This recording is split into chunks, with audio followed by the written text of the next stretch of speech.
Hey everybody, welcome back to Behind the Crew. On today's episode, I have Trevor Carr.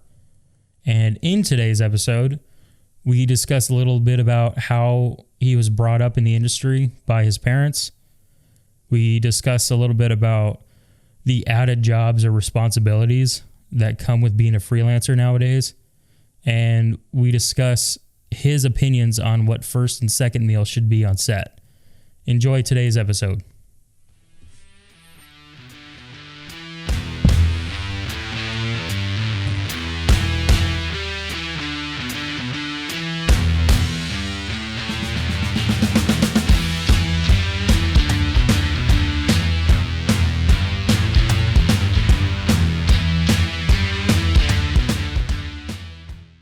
Can you tell me your name and what you do for a living?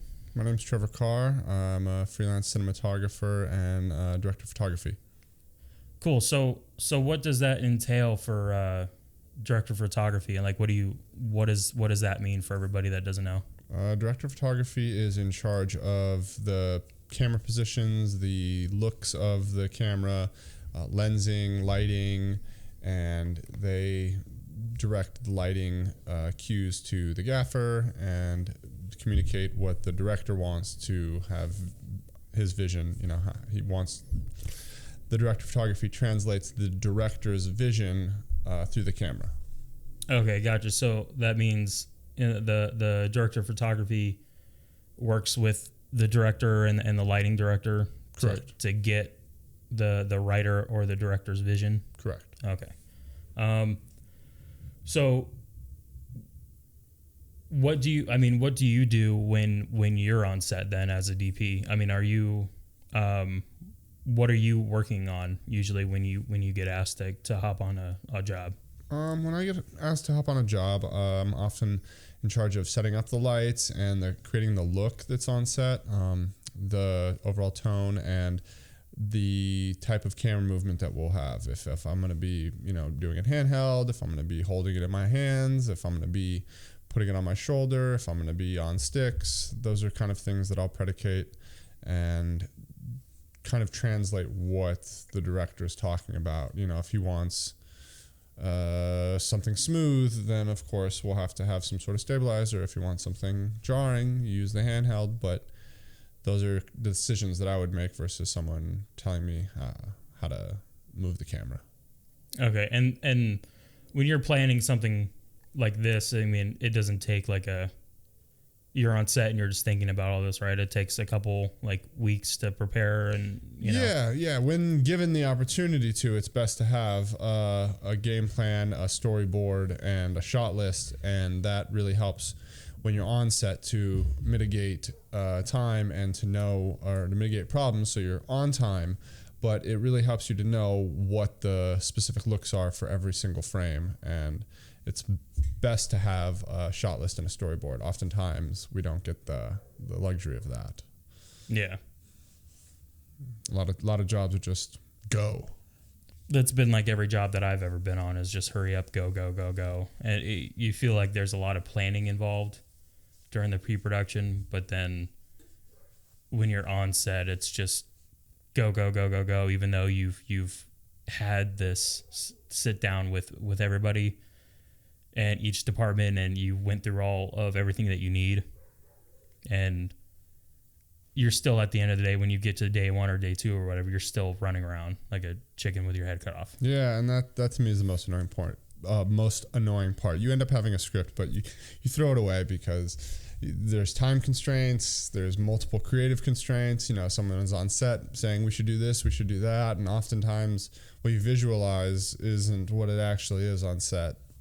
Yeah. And another important thing to pre-production part is scouting, and that's something that's huge for a director of photography, is being able to scout a place and knowing what you're going to be going into and preparing and choosing the lenses and the type of lights that you want to use versus having a toolkit and just showing up and utilizing what you have. So.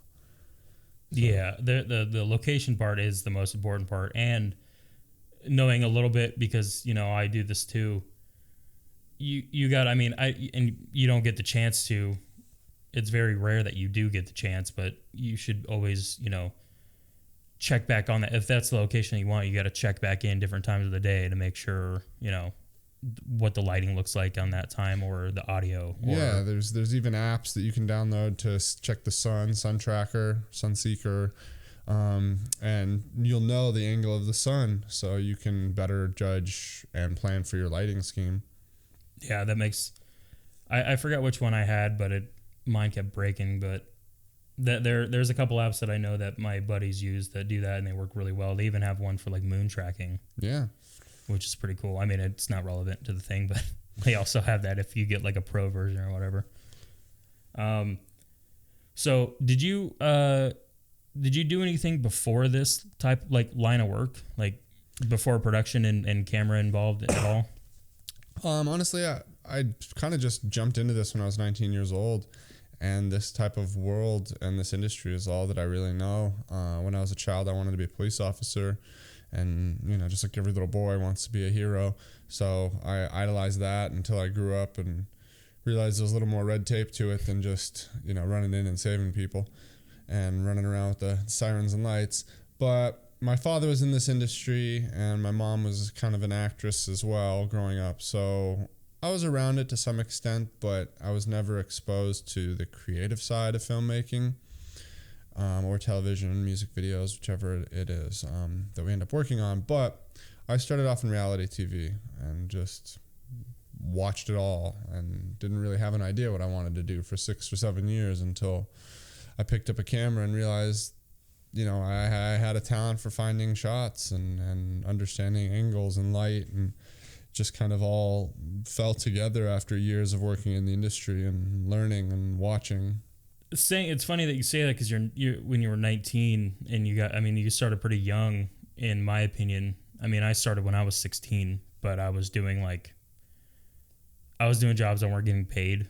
Yeah, so I was doing that too. Before that, let's back up. Before I was 19, in high school, on the summer times, I would go work with my dad on his movies and clean up trash for $75 a day and just do very, very remedial things in the locations department. But it put me around sets, and I got to see, a real feature film being filmed, and learned about a union set not being able to touch specific things, or, just where to go to the bathroom on a set. Yeah, no, so that was, that's pretty cool. I didn't know any of that. That's,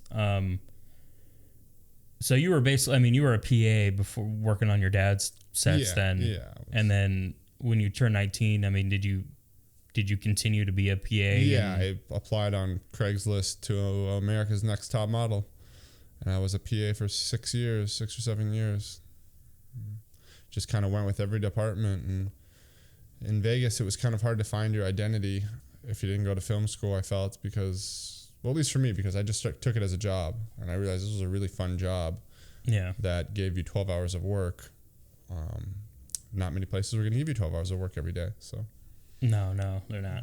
So again, you were 19 and you went off on your own and you started getting into this career path for yourself, and then you were a PA for about 6 years. Yeah, I dove in. I just didn't have a side job. I kind of made this all that I did. I once heard Travis Barker say he tattooed his neck, so his only option was to be a rock star. And I kind of took this as my only job and said this is going to be my only option. So, that's pretty. Went balls in. That's pretty cool. If Travis Barker tattoos his neck and he's like, "Fuck it, I'm all in," then I'm trying to do the same thing. That was a decision I made a long ass time ago. So I don't want to go back to anything else. Yeah, hell no, man. Like, there was the movie The Disaster Artist, and there's a scene where this old woman is like passing out, and a young person says to her, "Ma'am, like, what are you doing here?" And she says, "Honey, like, the worst day on a film set is better than any day at another job." And it's the truth. It takes a certain type of person to be on set, and once I was there, I was addicted. I always wanted to be around it. Doesn't matter the scale of it or the scope of it.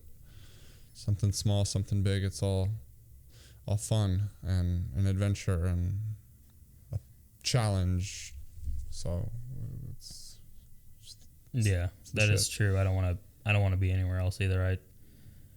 I was saying it on a couple other podcasts ago. I tried figuring out what I wanted to do, and when we had some time out where I wasn't, getting any work here, I would go to these other jobs, and it got to the point where,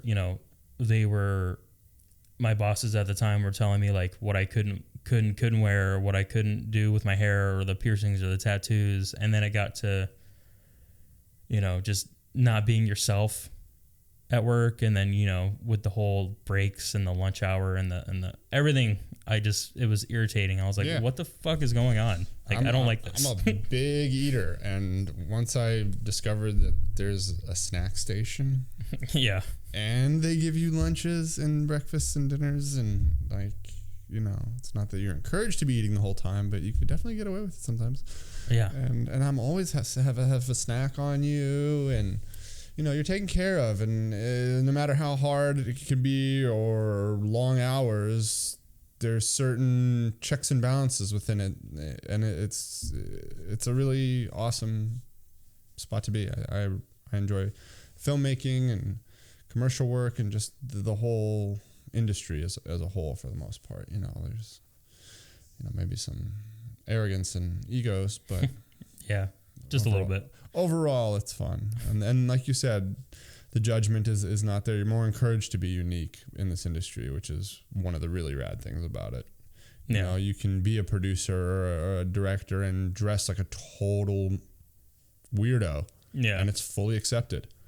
Like, you don't have to wear a suit and tie to be the boss. Yeah, no, you don't have to at all. I mean, the one biggest rule right there, for dressing up, whatever, is on certain days where you have to wear your show blacks. But other than that, yeah, you can dress however you want. You can look how you want, and there's no judgment ever. No, not at all. To me, I think, the show blacks, you do it because you have to. It's part of the job, but if the camera shouldn't be pointing at you anyways. Yeah, that's always my personal sense about it. Yeah, you're the show blacks are meant for you to just bleed into the background and act like you're not there. The guests. So being as a DP on sets and stuff like that, and working and being in the business for since you were 19, can you say that your job is stressful at all, or? Yeah, there's stressful parts for sure. I wouldn't say the job itself is a stressful job, but the fact that you never know what tomorrow brings is kind of stressful. Unless you're really dialed in and you're a top-notch DP, living the freelance life is kind of scary sometimes. So that can be stressful, not knowing what your income flow is going to be like. But on set, the stress comes from a lot of people, and you're one of 2 or 3 top tier, employees and crew members that things fall on you, responsibility falls on you. So it can be stressful when there's not enough communication, there's not enough planning. When things go awry, you have to be a problem solver. So if you can't mitigate problems, stress will ensue, but it's all on you to really figure out how to overcome these problems and communicate to the team below you and the team above you how we're putting out this fire, what the fire is. Yeah. It's the stresses come with different jobs then. Yes. Definitely. It's not a across the board stressful job. Some jobs can be extremely comfortable and extremely easy, stress free. You go in, everyone's doing their job, and you don't have to do anyone's job but your own. It's I don't want to say a cakewalk, but it's definitely not a stressful job.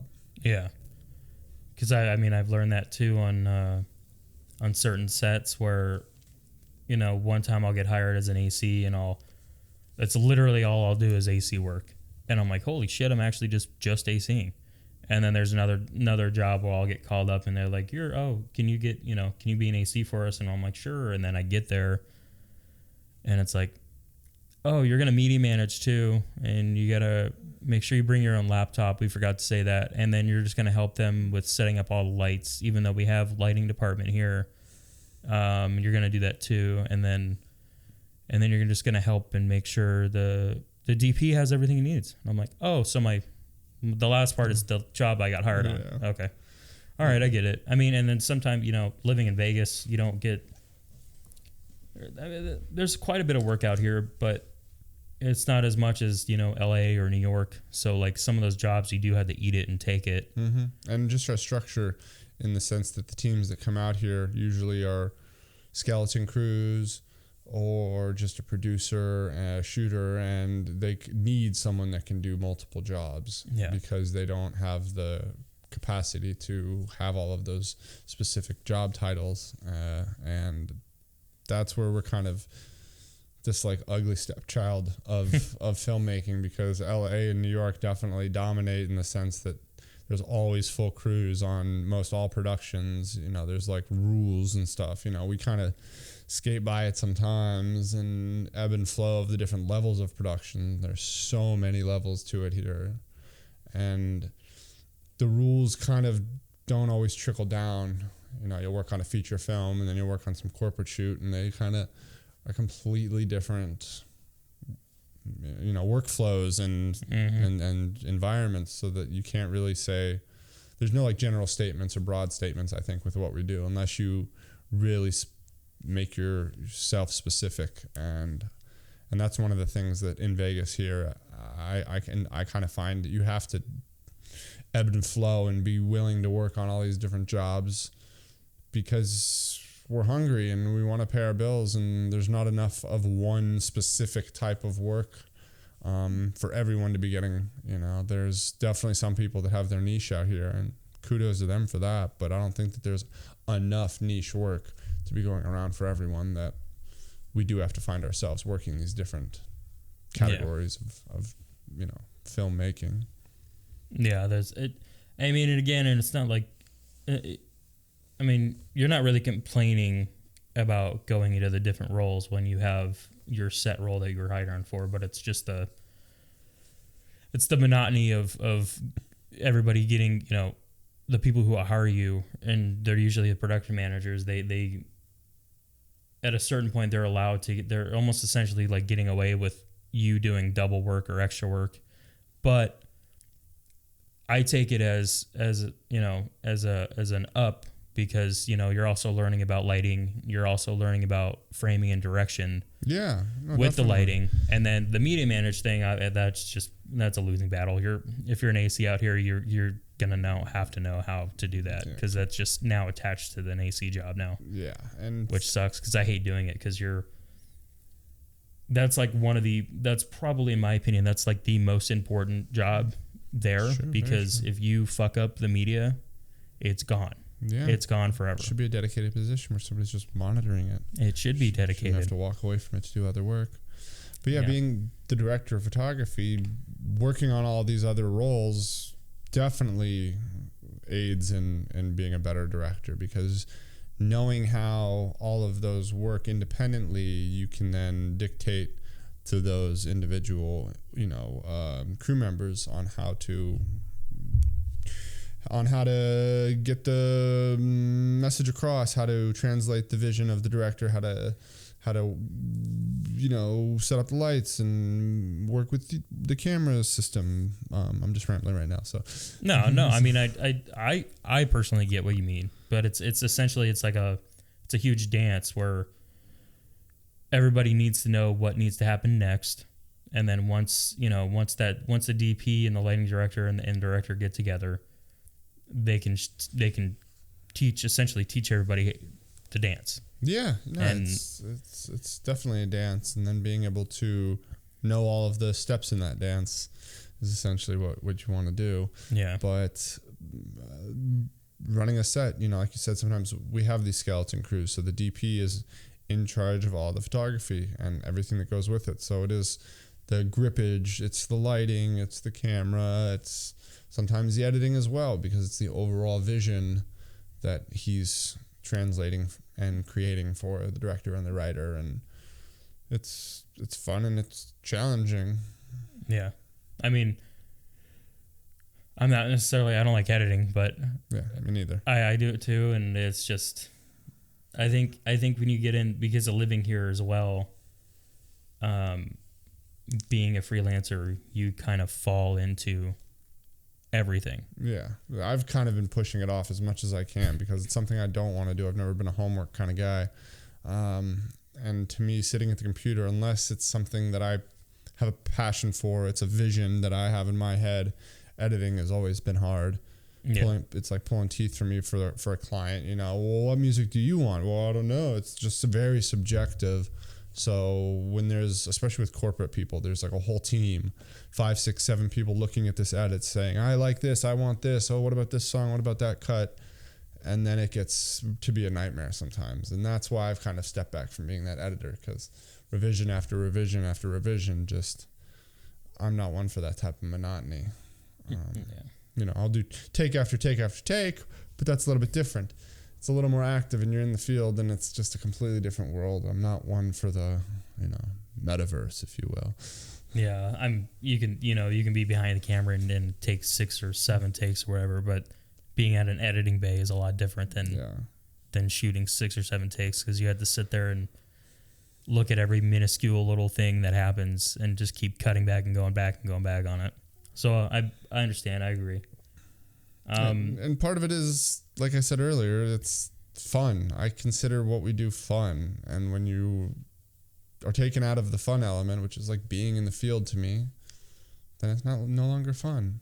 Yeah. I like being out in the field too. The best part is seeing it all come together. And that's what's nice about the edit, is that it is like the puzzle and you put the pieces together and then at the end you're like, holy shit, it works. Yeah. You're also with the camaraderie. You're with people. You get to hang out. You see your friends. You see, you know, all that stuff. You go to the crafty and go craft some shit really quick. Never forget working on a TV show when I was younger. An editor came out from the bay and was like a vampire. Yeah, especially when you see them on set, it's a little weird. You know how tall an editor is? No, I don't. No one does, because they never stand up. True. Do you remember working on Next Level? Yeah. And that the DIT, I think it was the DIT. He had the cart, the Jaeger cart, that little baby one. Mm-hmm. I remember seeing him for the first time and I was like, whoa, who the hell's that? Because I didn't know we had it on. Yeah. DIT no, there. it's cool. So I was like, whoa, what's going on? Yeah, features they've got, those guys. It's cool. They're running color right there. Yeah, it's definitely convenient. That's what I aspire to, you know, and have those looks being dialed in right there on set and immediate turnaround of what you're creating and knowing what like the final product is going to look like. A lot of times you go in there kind of blindly and knowing that you're capturing this raw image and then painting the picture after the fact with the tones and stuff, but that's usually more for the creative pieces. You know, a lot of what we do is shoot and ship. Yeah. Just get the job done and then give it away to someone else, and they kind of put all the pieces together. So there's a lot of that. Do you have any idea in your head right now of what your best job was? Like one of your, I don't know, not your best, but it was like your funnest, the most fun you've ever had on a set. Like, you know what job that was? Yeah. It's honestly a tough one. iHeartRadio is usually the most fun I end up having on a job, because it's just a party that they put on, and I don't shoot that much, and then I get to enjoy the concert, and it's really fun in that sense. But like working with Michael Bublé recently, that was a lot of fun because it was the most control I've had on a set, I feel, and it was like from the ground up, like putting my team together, setting up the camera positions, like legitimately, you know, oftentimes I'm in there like taking cues from people, but this was me and my business partner walking in and really doing it. So that felt really cool and that was fun. And music videos are always fun to me. It's creative. Everyone's having a good time. I can't really think of a specific one. I've just done lots and lots of productions, so it's really hard to say which is my favorite. I really wish I had one I could identify. Well, I take it back. The most fun show I ever worked on was a show called Movable Feast with Fine Cooking Magazine, and it took me all around the world, and we got to work with award-winning chefs, and it just was an adventure. So that was checked off. I got to see the world. I got to eat really good food. That was a check mark. Everyone was really, really nice. And it was educational. So that was probably for sure the most fun job I had. That's cool. I didn't know you did a job where it took you around the world. When what was that for? Well, not around the world, but to Europe. Well, what was that one called? It was called Movable Feast with Fine Cooking Magazine. It's still on. It's called A Movable Feast, and it's on PBS. Oh, gotcha. Okay. Yeah. Do you want to do you want to talk about your worst one that you've ever had, or? Yeah. Recently, like about 6 months ago, I worked on these really low budget startup hacker films, and it started off as fun because I wanted to do more narrative, but the people that were putting it together were starting from zero and had no experience filmmaking and had the egos of Steven Spielberg. Oh, so gotcha. It was very hard working with this person, and there were some constraints, and then there's just a lot of creative ego battling going on, and it just wasn't a good time. And I was putting in all of this work, and then this person wanted to have so much control that they weren't letting other people edit and putting color in, so it looked really bad when they'd put it out, and I wasn't proud of it at the end of it. It was cool because we got to have all this gear, and I kind of was putting it together, but I ended up getting an argument over some sandwiches, and I thought they weren't feeding us the right kind of food, and I was just over it. And then they brought my friends in underneath me to take over my role, which I thought was pretty shady. That's super shady. It was basically this whole promise of oh, come in, build this business with us. This is our stuff. You can rent it anytime that you want. And then I started, using the gear as I was told I could use it. And then they're, oh, well, now we want to charge you for it. And it just became it was not what I thought it was. Yeah. This person preached and preached and preached. And then it's oh, we actually have somebody lined up to replace you tomorrow. So bye.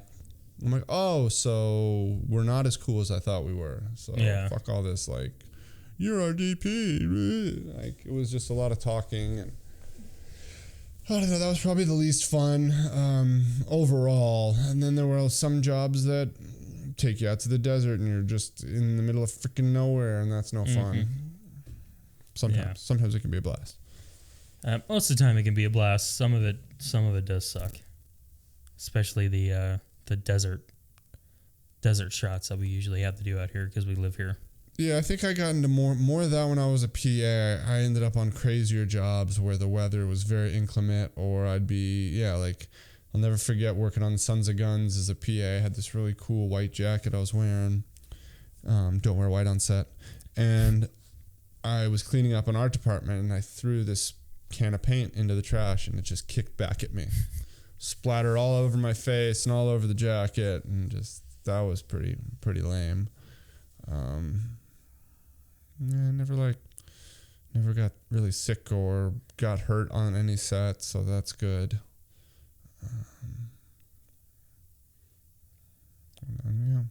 That's probably. And then not working as a DP, working on some feature films as locations, that ended up being really fun as well. I just got to work with Nick Cage.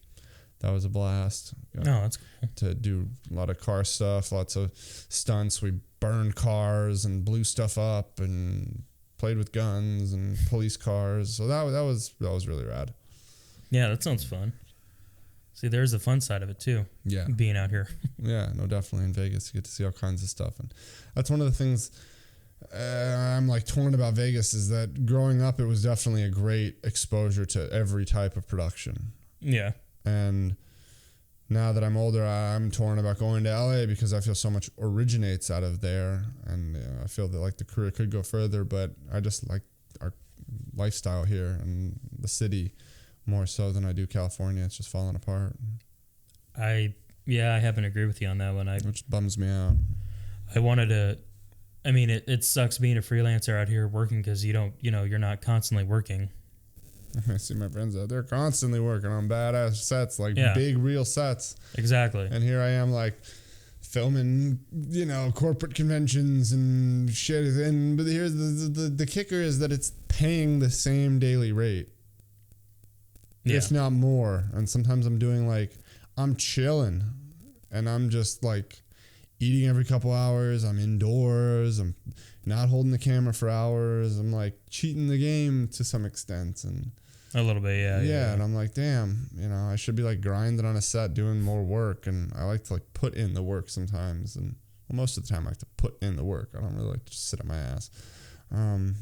But there's just not enough directors. There's no like demand for narrative out here. All the commercials are pretty similar. Yeah. And half the damn time when they want something beautiful, they're going to outsource from LA. So it's hard to be like this up and coming filmmaker trying to, like, get a big client in Vegas to, like, creatively take you to the next level. But, like, everybody wants to have an OnlyFans or, like, film me boxing or film my dope car. There's so many entry level video or so much entry level video work in Vegas to, like, keep you busy. Mm-hmm. And like the corporate stuff. If I just decided to say I'm going to do this easy stuff, I could definitely make 6 figures doing just corporate work. But that is a nightmare to do that solely, because it's just rinse and repeat. And well, you want variety. You also, like, want to be out in the field, not stuck in conventions and shit like that. Creating this world, filmmaking, at least to me, was all about creating a new world, or, like, telling the story that isn't just lying on the ground versus following people doing arbitrary things. Yeah. Or, like, enjoying. Like, I turned down a job on New Year's because I didn't want to film people having a good time when I should be having a good time. No. Yeah. It's better to actually have fun than. So it's like you can also say no to the money. Yeah, because you want to be able to enjoy your life too. Beautiful about being a freelancer, and sometimes you see these people that have these in-house media jobs, and you envy that because they get to do so many things in some regards, but they're also tied to it, and they're doing the same thing over and over and over again. Yeah, and it's just nice having the phone ring. I'm not dealing with death or danger, but sometimes I feel like a mercenary where you're just like, phone rings, you're like, where do I go? Yeah. Who needs a shooter? What has been do you have any, like, job that you've done that's been, like, your most fulfilling job, or, like, a job that you've been most proud of as of currently?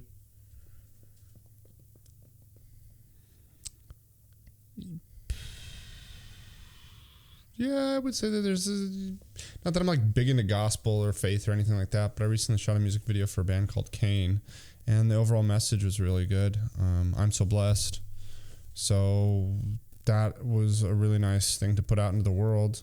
And it was, again, kind of one of those that me and my business partner came in to the situation and really got to really put our creative spin on it and have a lot of control and run the set. So it was proud to see it all come together and be a legit music video with upwards of 4 million views, I believe, at this time.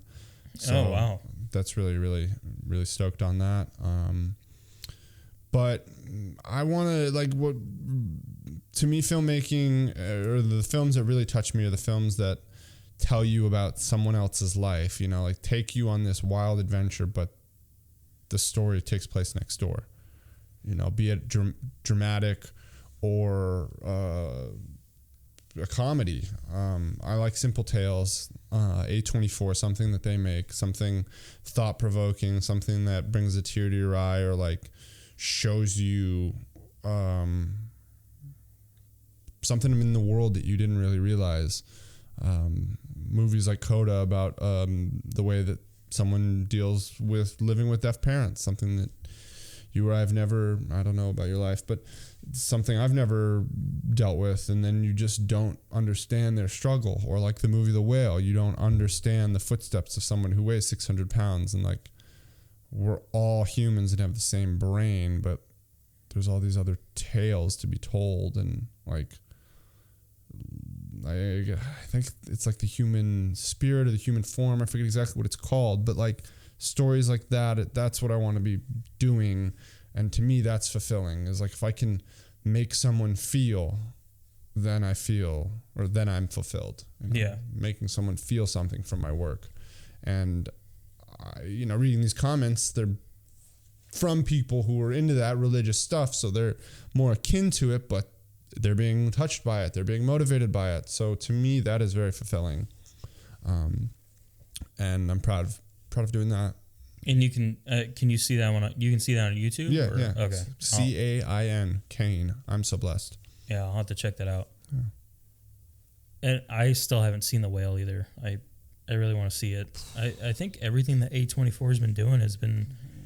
Live without bodies. But yeah, they've been... I mean, every movie that I've seen so far from them has been pretty good. Yeah. So I have no complaints on my end yet. It's just beautiful, beautiful, simple stuff. Hollywood doesn't have to be Avatar. Yeah. I don't even want to watch that one. No. I have no interest. It's just too intense. Like the more simplistic, for me, I'm not this like wild tech VR, we'll fix it later kind of person. I've always started with like the bare bones and not even knowing the back end of like editing a photo. So everything I had to do was like done in camera and practical effects. And I want to go back to those days more so than what's in the future of green screens, or even that's in the past. But this whole VR world we're moving really fast, and I'm not a video game guy, so you darn kids, slow down. I mean, I like my fair share of video games, but the whole VR thing for me, like, I feel like working on it would be a nightmare for me. Yeah, I mean, there's so much. Like, there's dudes that are killing it in town, like just all over the place with the edits that they do and the Unreal Engine stuff and click by click by click by click. But it's just my brain doesn't work like that, and I don't know. Maybe one day it will. Yeah, I agree with you though. I like the simple storytelling and having having something be like an underlying message. Yeah, that's what I like doing too. So I think in a sense, all of us, or not all of us, but most of us like that path more. So when we do end up working together all the time, that's usually what we end up talking about on set. Yeah. So you can tell that there's a passion for it, I might be busy or you might be busy, so we can never actually work together all the time and do something. But, there will be a time where I think when we're both free, yeah, I'm still down to work. I have a 17-page script that I'm sitting on. And I just need to do it's a short horror, psychological thriller kind of thing. So well, I've been wanting to do that for a while, and I have one location. It's only like 3 locations, so it's definitely something doable. Yeah. Hit me up. Yeah. And then these drifters, dude, I was just watching Heat the other night, and I'm like, dude, let's do like a drifters meets Heat, like bank robbery, sliding through the streets. Yeah, it's kind of sucks watching movies because it's like you're like, I want to fucking do something like that.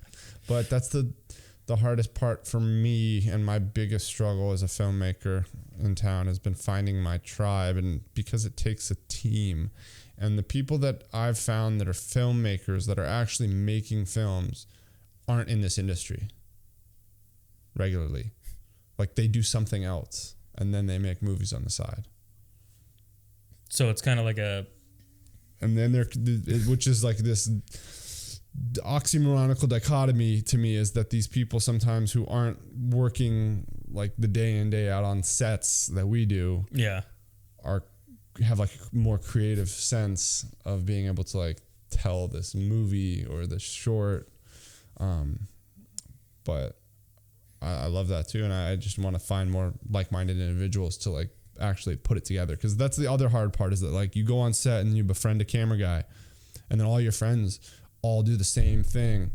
So like, how are 5 camera guys going to put together a proper, well-rounded production? Because we need a writer, we need a director, we need an AD, like all these different pieces, instead of like, 5 guys going, oh, look at that shot. Oh man, look at that bokeh. Like, isn't that rad? Like, it just doesn't work. So like, we need more people. So if any like directors or writers watch this, like, please hook up with us.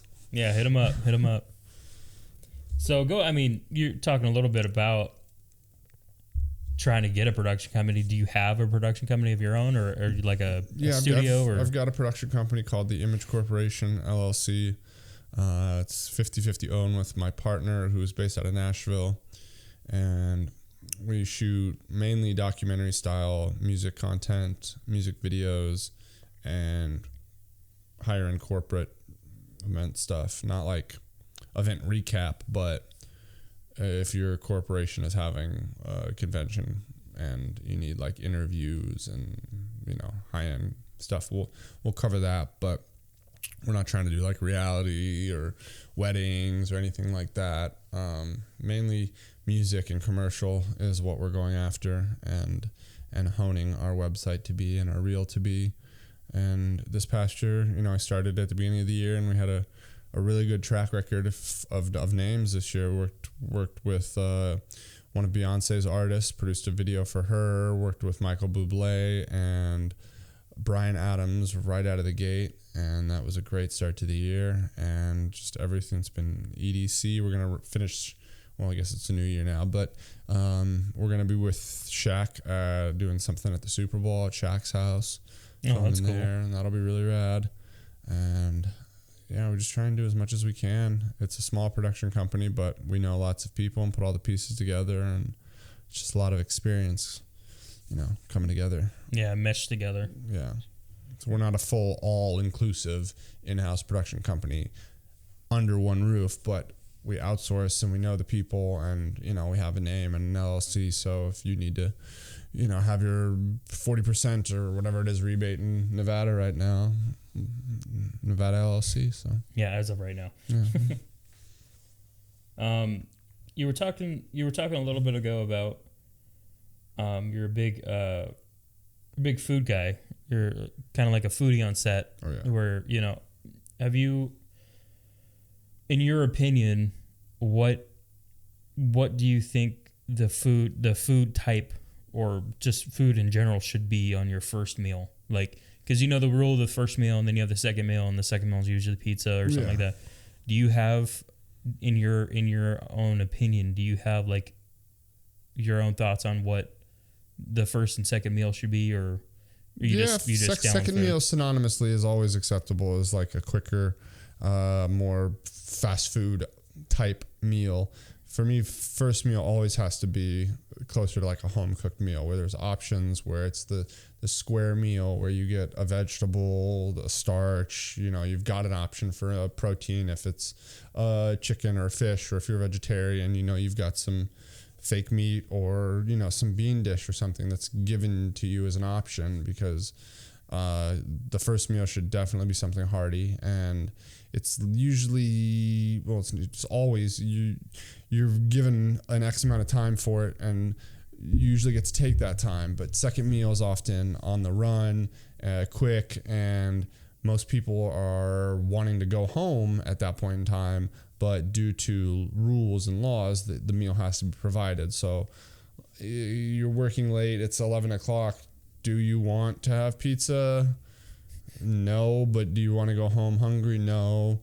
And does the production company want to get dinged? No. So they're going to provide food for you, and it's going to be there. You know, oftentimes food gets thrown away, which is heartbreaking, but they have to provide that option. And I get really upset when like first meal is something that's not hearty, because we're working hard, and it's like a steam train. Yeah. You gotta like put this coal in for you to keep grinding. I'm not one to, you know, some jobs, if you're in the heat, it's definitely nice to eat light, but I like to pile it in. Do you have a favorite snack on set when you go to a crafty? Or like, do you get super excited when you see that one thing you always want to see at the crafty table? That's a tough one, because the cravings, you know, it's a cravings table. I mean, it's a craving type for you. Sometimes you want something salty, and sometimes you want something sweet. So it's nice to have a crafty that has variety. But I really get hyped up when there's healthy stuff, because it's so easy for crafty to just go buy bags of garbage, and that on set doesn't make for a good set. One, there's all this sound of rustling, and then there's a lot of trash, and then just people. I personally, you know, maybe not so scientific. It is scientific, but like breeds for unhealthy people. You know, energy levels are going to fade. Brain function is going to fade. People will get angry and jittery and things like that from eating all this crap food. So when Crafty and production gives them the ability to provide healthy food, that's what I get stoked on. I remember working on a feature and the woman was making soup in the middle of winter, and that was badass.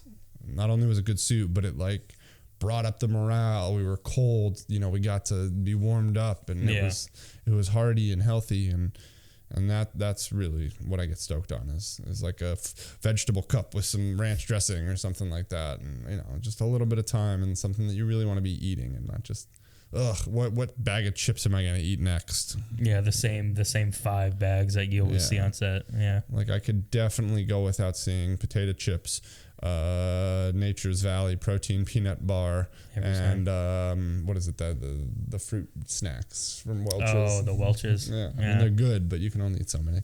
And then the 3 variety pack of the cookies, the Chips Ahoy, Oreos, and Nutter Butters. Yeah. Grandma's. Yeah, those are always there. I like when you're able to make your own sandwich. Yeah, that was definitely a pre-COVID thing.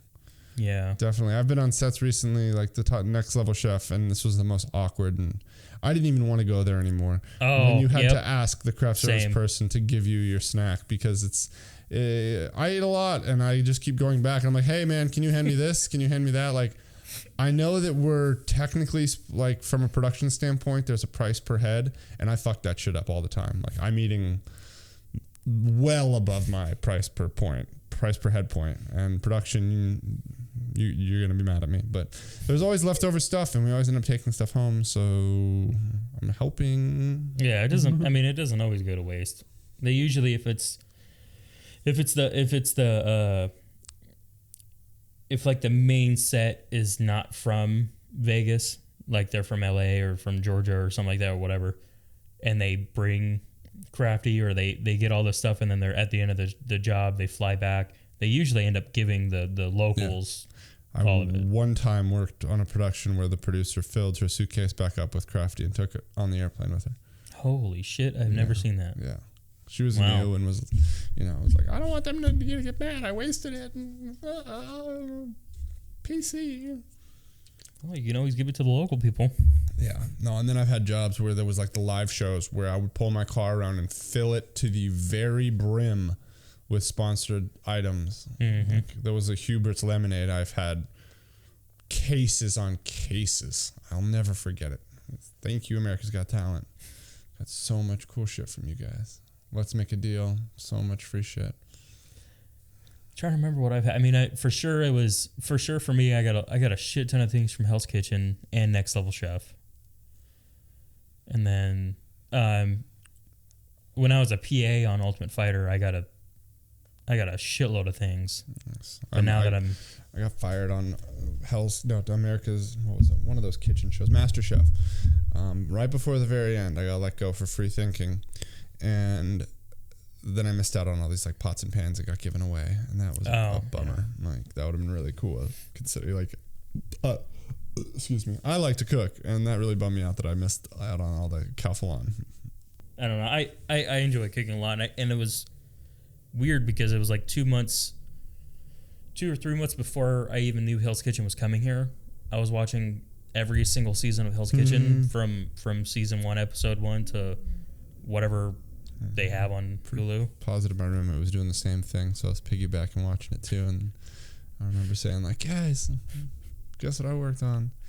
It was just fun, and then I got to we got to meet him, and then got to work on the show for the 2 seasons, and the Next Level came out, and fist bumped me, signed my shirt. Yeah, got to eat all those beef Wellingtons. That was a great time. Delicious, great time. I really liked those. And it was union pay, which was even better. Union pay, it was great. I remember having to fight so hard to be an AC on that show. Yeah, I had to get rostered union and sign up, and it's horrible. Well, that was the thing, is I was already in the union, and just something different. And it was just it was a camera utility. Utility here in Vegas, not an AC, because it's a whole different thing. But I was fighting him for like 3 or 4 days on that thing, but eventually it worked. So, do you have a favorite, like when you go on set? Do you have like a favorite thing you like to do on set? Not just like be like, behind the camera and shooting. Like, do you have like a little thing that you like doing? I enjoy taking set stills. You like photography. stills? That's fun, but that's being behind a camera. I enjoy set decorating and building the set. That's fun also. So if I can ever partake in that, that's always fun. But it's all, anything creative. Anything creative I can do. I want to be a part of it. Yeah, set deck is fun from time to time when you're working with like nice people. Do you have any other do you have any random stories you out of the top of your head you'd like to talk about, or you?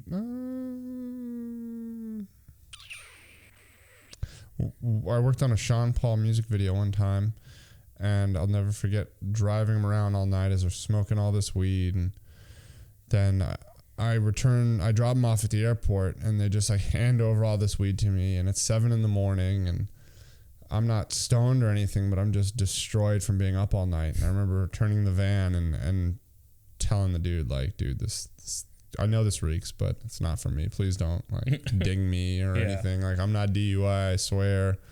That was just like a really random occurrence that happened filming. One time I was working in New Mexico on a movie, and we're in like the middle of nowhere, kind of in this very small town, and Judge Reinhold pulls up out of nowhere. And that's like, I don't know if you guys know who that is, but he was in the Santa Claus.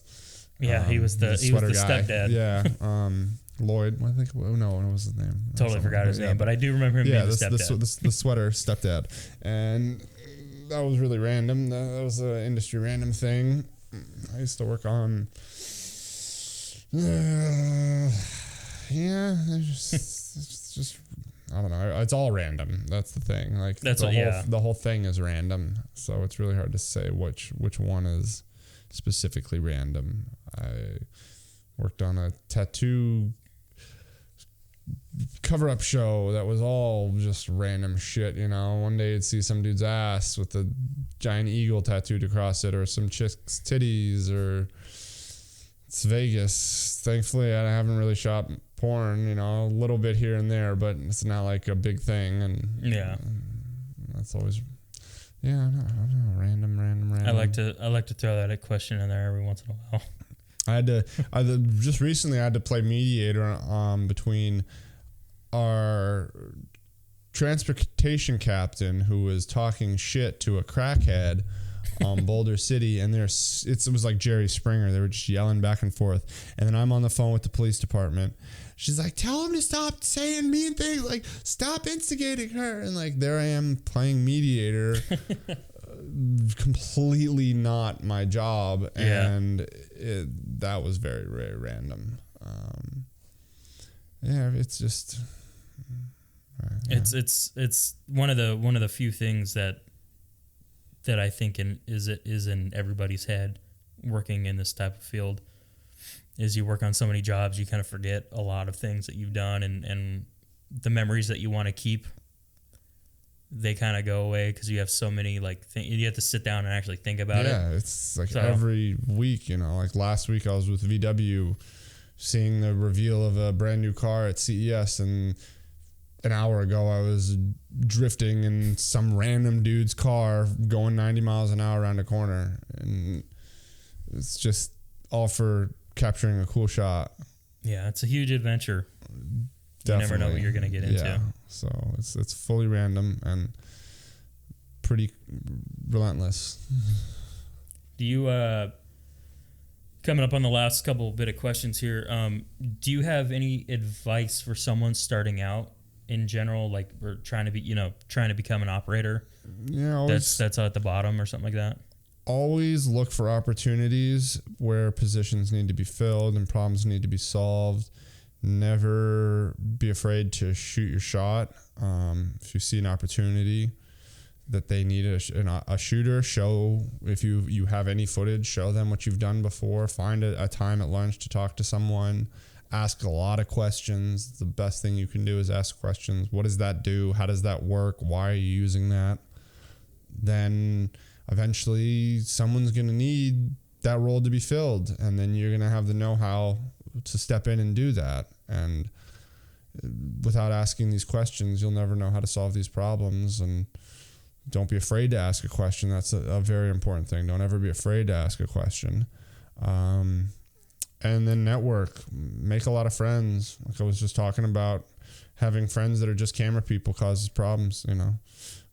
Branch out, find a writer, find a director, find a model, find a musician, take pictures of your mom, whatever it is. Like, sit someone down. People that are close to you, use what's around you. Film your dog. Yeah, whatever you got to do to learn. Yeah, make content, and that's a big thing. Make content of some kind, you know, just create. Yeah. Just keep creating. And then, yeah, if you're on set, ask, learn, be bold. Now this is the last one right here. And do you have anything you'd like to promote? The Image Corporation LLC, if you need specialty camera work, we've got 2 Part 107 drone operators. We've got slow motion cameras and fun lenses and reds and things like that. So my production company, this podcast, promote this, click the like and subscribe button wherever it is. Oh, thanks, buddy. I appreciate it.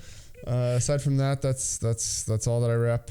Those are my only things. I have one company, and then my Instagram, Camera Caddy. You can find me there. I have some photos that are for sale at some salons. I don't have a shop set up or anything, but one day you'll see me at First Friday or downtown Summerlin. Don't be afraid to say hi. Well, yeah, I can always put your links down and have people come and find you. But I just got to say I appreciate you coming on and taking the time out of your day to help me out and get another episode down. Yeah, thanks for putting this together. It's cool that, you know, one of the industry friends is having us all sit down. It's good to talk about this and to talk with a friend. Yeah, dude, I really appreciate it. Thanks, man. No doubt.